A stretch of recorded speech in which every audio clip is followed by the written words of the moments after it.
Manifestacija Dani opštine Opovo zvanično je otvorena održavanjem svečane akademije u Kulturnom centru Opovo.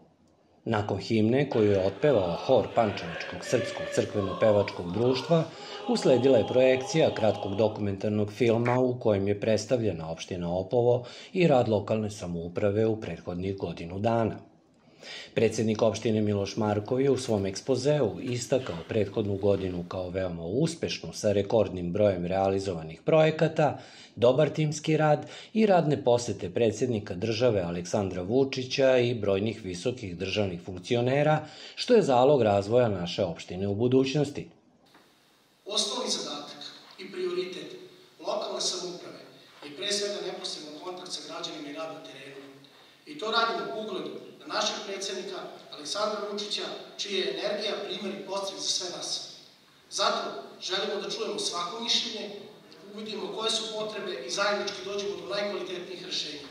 Ponosan sam što sam deo tima lokalne samouprave koji je ostvario ove rezultate u prethodnom periodu, ali sa težnjom i ciljem da nastavimo da razvijamo našu opštinu i na taj način pokažemo da smo istinski servis građana.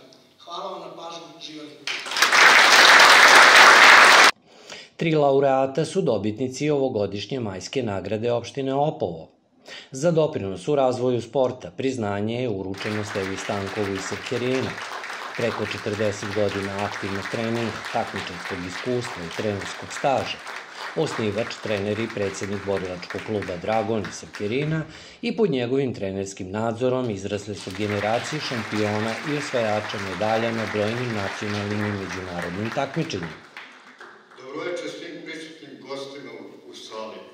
Evo ovako, tokom 45 godina aktivnog bavljena borilačkom veštinom osvojio sam i dobio puno priznanja, sertifikata, diploma, zvanja najvećih, tako reći, u svetu. Jedan sam od osnivača 2 najstarija kluba u Srbiji i 2 najbolja i najaktivnija kluba. Ovo priznanje što sam danas večeras dobio od vas mi puno znači i više vredi od svih priznanja do sada.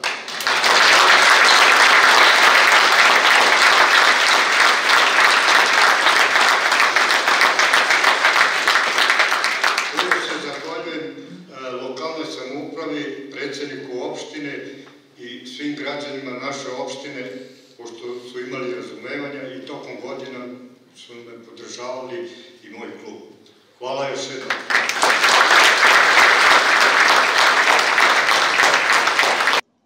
Ivanki Petrovi iz Srpkerina majska nagrada je dodeljena za humanitarni rad i iskazanu filantropiju tokom svoje profesionalne karijere. Neumoran radnik Crvenog krsta i povereništva za izbeglice, a posebno se izdvaja njen rad u organizovanju akcija dobrovoljnog davanja krvi. Nosilac ordena za rad i spomenice Republičkog komesarijata za izbeglice i migracije Republike Srbije.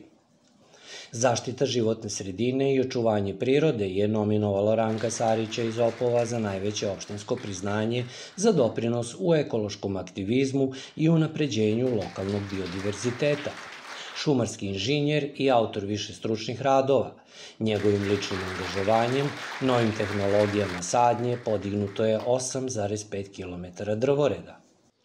Dobitnici majskih nagrada su se zahvalili na priznanjima uz poruku da će nastaviti svoj rad i društveno angažovanje i u budućnosti.